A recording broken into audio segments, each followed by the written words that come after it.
Hey, I'd like to welcome you to another episode of Mission Matters. My name is Adam Torres, and if you'd like to apply to be a guest in the show, just head on over to the website missionmatters.com and click on Be Our Guest to apply. All right, so today we have Joseph Catania on the line, and I'm so excited to announce that Joseph is going to be an author in one of our upcoming Mission Matters books. I'm so excited to get his work published and also out there to our audience. And so Joseph is the CEO and founder also of Catania Media Consultants. So today we'll get into some of his writing, what he's doing over at Catania Media Consultants, and really just have a lot of fun. So first off, Joseph, welcome to the show. Right. Thanks, Adam. I appreciate it. It's an honor to be here. And Oh man, thank your you intro for so having me. long. Your intro so long. You do so much. I forgot to also announce this that you have a new podcast coming out on the Mission Oh, Matters Podcast Network. We got a lot of things to talk about, a yeah, lot to yeah. cover here today. Yes, we do. But we'll start this episode the way that we start them all with our Mission Matters Minute. So, Joseph, we at Mission Matters amplify stories for entrepreneurs, executives, and experts. That's our mission. Joe, what mission matters to you? Well, my mission, and it's actually a passion as well, is to help law firms and doctors and medical clinics to grow their businesses.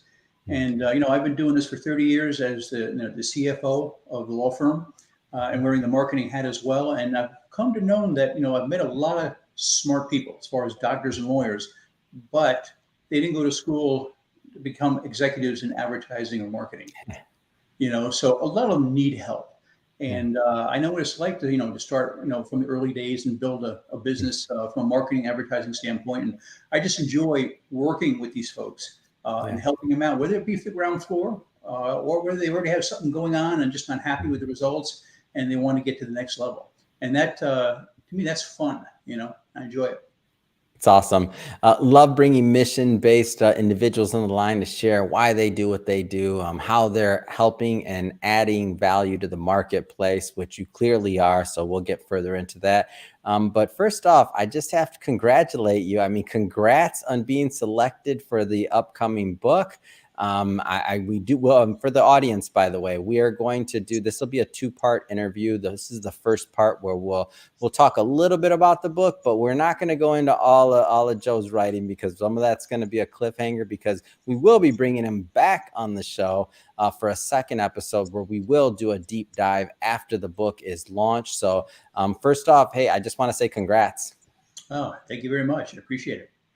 And thanks for having me on here, because this is a great place to get out the word, what I'm saying, in terms of what I do and how I can help people out. And so, I love it. So getting into the writing a little bit. So just to give the audience kind of a flavor of a taste of what you'll present in the upcoming book. So tell us a little bit more about what you hope the readers will get out of reading. Well, like I said, my piece in the book is, I think it's entitled, "Don't Do It All Yourself." Yeah. And really what it means is that, whether you're an entrepreneur or a startup, or whether you're even a business just moving along, no matter how brilliant you are, you're not going to be successful. It's all about building a team around you. If I refer to the book, I mentioned that when I, started with the law firm back in the early 2000s, we had a 10-year plan. In order to get there, couldn't do it on my own. So I had to hire a senior paralegal, had to hire an intake manager.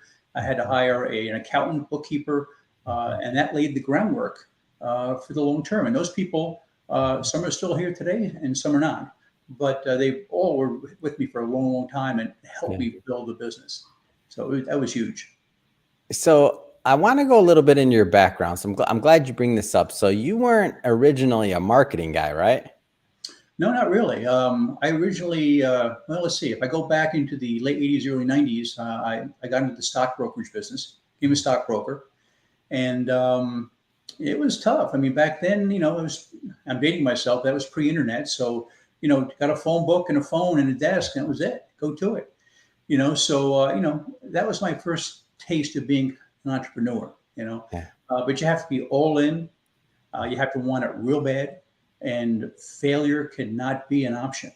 And so, I had a wife, I had a kid on the way. And so I did whatever it took, working, nights, weekends, Mhm. whatever it took. And so within 3 years or so, I built my business up, and then it started to really launch. And at that Yeah. point in time, I had to hire new people, had to hire cold callers, had to hire assistants, and that Mhm. allowed me to spend most of my time in productivity, which would be Yeah. calling clients, raising new money from clients, opening new accounts, that kind of thing. So that was my first taste of it, I think. So it's so interesting to me. So first off, I mean, for those who've been listening to the show for a long time, I was in finance for, I don't know, 12, 14 years. So that's my background too. So I'm another finance guy turned marketer due to some other things that if you listen to the show, you already know these stories. I want to focus on Joe today. But my point being here is, everybody has these twists and turns in their career where they thought they were going to do one thing, they end up doing something else. Maybe they have an entrepreneurial bent, maybe they're going, to a different industry or something else like that. Like, as you were kind of making this transition into the marketing side of your career, like how did that take place? Like, let's focus on that for a bit. Well, I think in the stock brokerage business, I started to get a taste of it as well. I mean, I Yeah. had to, do seminars. I had to get out and hobnob and slap people's backs, and all the old-fashioned kind of stuff, the old Yeah. school stuff. Um, so that was really the beginning of it. Now, when I got my position with the law firm as the CFO Yeah. and marketing director, then I got kind of pushed into it, and then I had to start buying radio and TV and Mhm. billboards. And back then, Yellow Pages was Google, Yeah. and basically it was on the job training, working with my salespeople to learn more. But Mhm. once again, I started going to seminars and doing basic things to learn more about the business, so I would be stuck in that little bubble and just trying Mhm. to figure it out on my own. That's where it all started. That's great. And so now, you figure out how you transition, you figure out how this works. And one of the things we'll get into is building systems and the team side of things, because and that's one of the things you write about and you care about. But when I think about the team focus of what it takes to build a team just in general. So you did it in finance, you did it in marketing, and now you're doing it obviously with Catania Media Consultants. Tell me a little bit more about what you think some of the ingredients are that make a great team. Right. Well, I started Catania Media Consultants back in 2019. Of Hmm. course, months before COVID started, so the Yeah, timing wasn't all that great. yeah. But what I've done is be able to bring on people that have backgrounds in media. I've got a Hmm. digital strategist, on my staff. I have a couple of account managers that used to work at radio stations or Hmm. TV stations, and also I have some outside people that are advisors Yeah. that can help me out. When it comes to digital marketing or even traditional marketing. Hmm. And so I'm more of a marketing consultant, Yeah. so I help these small, medium-sized law firms and medical practices, Hmm.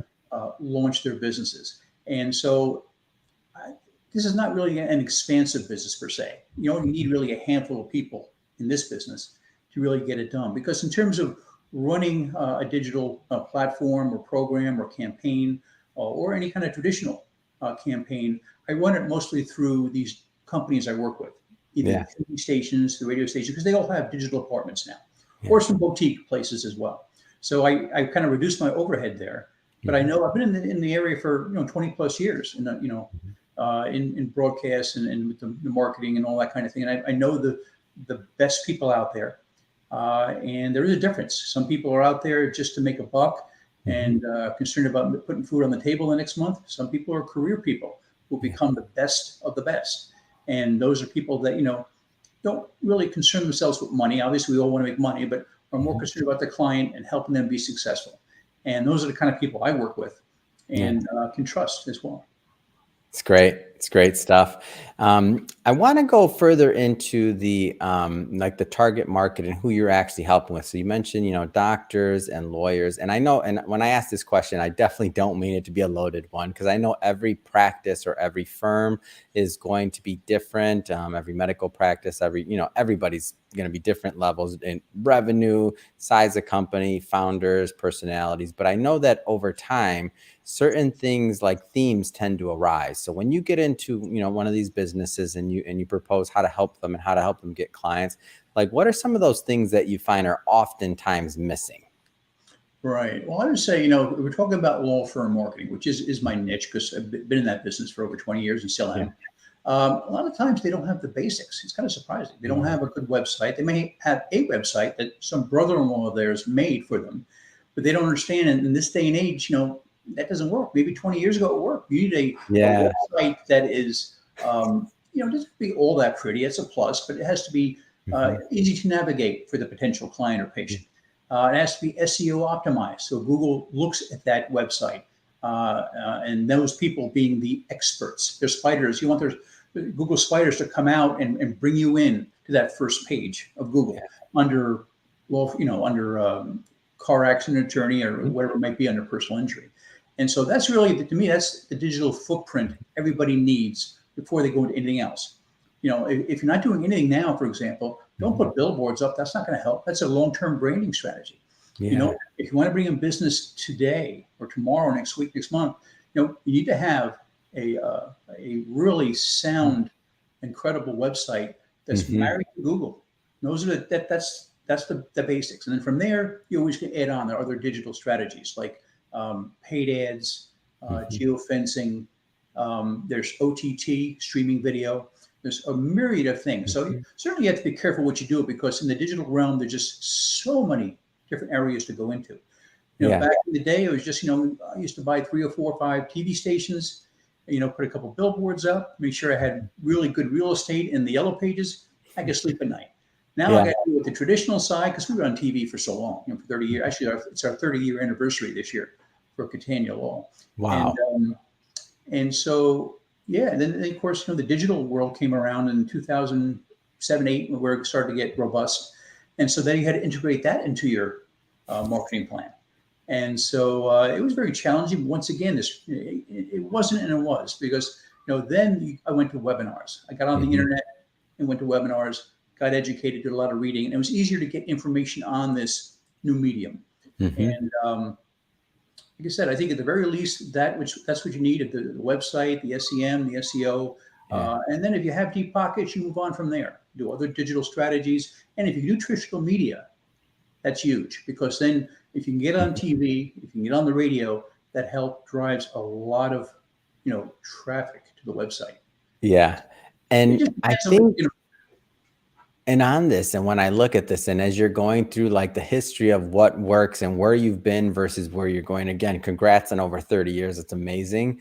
But it was as I look at this history and kind of what you're going through, the big benefit here, though, is that if you get it right, like if you get it right, you're working with and you have the right strategy, like you really have an opportunity to make an impact in the marketplace because not everybody gets it right. Right. Like not everybody, a lot right, of people may still be right, working off an antiquated website. A lot of people may still be working off of maybe some of the old methods that you said in the past that not saying they don't work anymore, but they're missing out. That maybe work to a certain extent. right, Maybe the numbers went down a little bit. Maybe you keep doing those, but there's this whole other pie over here that like is like it's open, like it's ready for the individuals that are really putting together the right strategy and executing. right, Can you tell me a little bit more about what that looks like? Because that's the like what's in it for you, right? After all the work and after all the other things. right. Well, I mean, you're right. You only have one shot when you go into a new prospect's office, Yeah. and a lot of these guys, they'll say, "Well, I've done this before. I've done that before. This didn't work. That didn't work." And so sometimes you can go into a very negative situation because people have gotten burned. Mhm. Unfortunately, by salespeople that weren't looking at the big picture. Yeah. Didn't have a campaign, set up for them. Just went out, sold them some Mhm. ads in one of the TV stations or on a radio station, and that was it. Yeah. Or put them on the back of a bus. And so you can't do that. I mean, you got to figure out, okay, where are you at in the continuum? You know what I'm saying? Are you in the beginning? Are you in the middle? And then what you got to do is assess where they're at, you Yeah. know, and then build from there. And oftentimes you get people that are open-minded, especially if they're serious about continuing to grow their business. And some Mhm. people are skeptical, and you just have to try to get past that. Usually, try to work it out where put me on trial for 6 months. Mhm. Put me on trial for 9 months, and we'll both work together on this. We'll keep you informed of what's going on. We'll show you the traffic that's going to the website. Mhm. We'll be able to monitor where the calls are coming from, and then you see what you feel. If you like what you see, we move further along the continuum. You send me more money, and we ratchet it up. If by chance you don't like it, we part as friends. And that's what you have to do sometimes to let them know, hey, listen, you're here for them. I want a partnership. I don't want to make a sale. And so that's what I try to tell them. But Oh, that's it great. can be challenging sometimes. It's great. It's great. It's a great story, and it makes sense. And it's one of these things like this move to digital that we're all going through. I mean, just speaking, I mean, our company, I think we're on the 4th website in 4 years, and it just keeps growing, right? We're already ready and outgrowing and on to the next one. And it's like, and it's one of those things where you're like, didn't we just do a website, or didn't we just do like the marketing, the rebrand, all these other things? But it matters. I feel like everything's moving so fast, and every time we make these steps, even just internally as a company, like we're rewarded 9 times out of 10 with all the metrics and KPIs that we're tracking, whether it be revenue, whether it be numbers, whether it be downloads, whether it be whatever, what we're tracking, like we're rewarded for these investments. So I have to imagine that, the law firms and the individuals that really kind of get in the weeds on this, and they work with the right people, and they work on the right strategies, like they're going to see some results on the end. Like obviously everything's going to be different. Every firm's going to be different, like all of that stuff. But in terms of what can be expected, like they're going to see some movement. Right. Yeah, well, like I said, the proof's always in the pudding. So if I can get a potential client to give me some time, because there's no overnight success stories or get rich quick schemes. Got to give it time, and I usually ask for at least 6 months. But if I can get a year, I'm convinced that majority of the time I'll be able to show good results and lay the groundwork for a long and profitable business relationship. But for example, I was talking to a potential client the other day, and it's a big law firm in Florida. They have like 10, 12 offices, and these guys are younger, and they want to focus on certain practice areas, and I've been trying to talk to them back and forth and exchange some ideas. And finally, we got to the end part, like the proposal part. And they said, well, we want to spend the least amount of money and get the biggest kick in a short amount of time.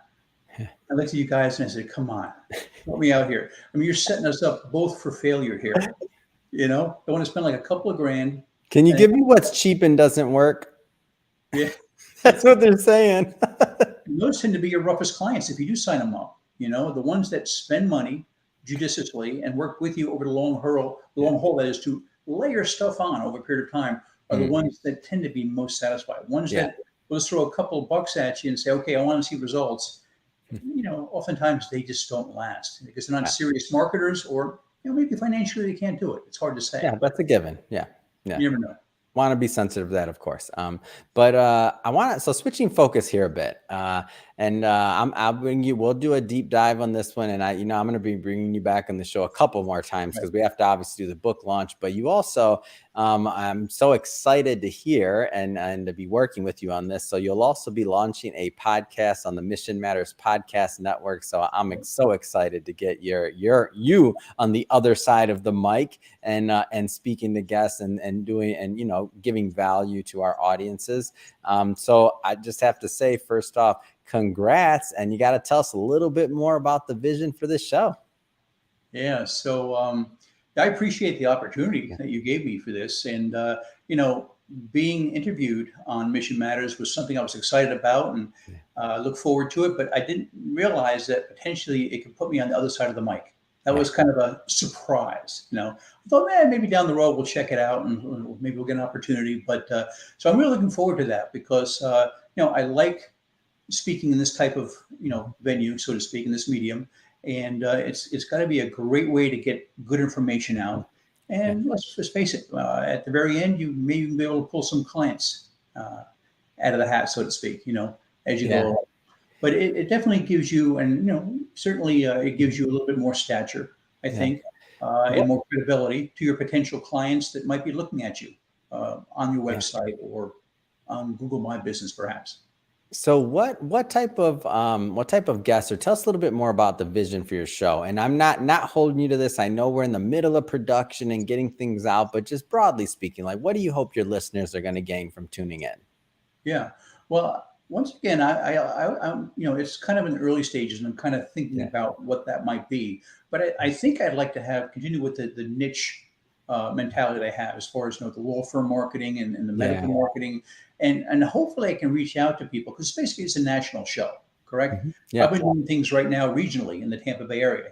This is Mm-hmm. my first opportunity really to get out on a national basis and be able to help other attorneys, other doctors, to find a way, to make money, grow their businesses, Yeah. because there's a lot of doctors and lawyers out there that are missing out on a whole revenue stream here. That is being on the internet, being SEO optimized, SEM optimized, and people being able to find you, Yeah. because a lot of people don't know where to go or don't have a friend that knows a friend. And so Yeah. what do? They go to Google and they search under various keywords and phrases. And Mhm. so if I can help businesses at least start there, I Yeah. mean, they'll realize a whole new revenue stream that'll be remarkable to them. And then, of course, once you build confidence there and they can see the results, you definitely extrapolate and build from there. That would be the goal, is to teach and help the folks that they're listening to me, to help get them to where they want to be, which is to grow their business and make more money, and eventually be able to retire, wealthy people. That's what we all want to do, right? Love it. It's a great story, and I'm excited to hear your first episodes come out and to see the content that you come up with. And also, I'm excited to help support you in producing and promoting the show. So good stuff coming, and everybody watching, stay tuned for that one. It's going to be fun. So Joe, I just had to say it's been great having you on the show today, getting to know more about you, to introduce some of these products and projects, I should say, to our audience. That being said, if somebody wants to follow up and connect to learn more about Catania Media Consultants, what's the best way for them to do that? Yeah, I would tell them, if you're a law firm or a medical practice and you want to see dramatic, if not exponential, improvements in your business in terms of more traffic to your website, more leads, more conversions, more patients, more clients, you definitely please give me a call. When you give me a call, I'll give you a free market strategy call. Yeah. No cost to you, just to see if we can help you out. But you would either contact me at jc@cataniamedia.com. My website is cataniamedia.com. And feel free to call me on my cell phone. It's 813-598-7046. I'd be happy to talk to you. Perfect. And we'll put all that information in the show notes so that our audience can just click on the link and head right on over to your website and check that out. And speaking of the audience, for those of you this is your first time listening to the Mission Matters show, or connecting with our platform overall, we're all about bringing on entrepreneurs, executives, and experts and having them share why they do what they do, like what excites them about business and their mission, and how they're out there in the marketplace making a difference. Really, that's our goal. If that's the type of content that sounds interesting or engaging or fun to you, like, we encourage you, hit that subscribe button. We have many more mission-based individuals just like Joseph coming up on the line, and we don't want you to miss a thing. And Joe, just want to say, hey, really, it's been a pleasure having you on the show. Can't wait till the next time I get to work with you. Thanks again. Yeah, thanks again, Adam, and thanks again for having me. I appreciate it.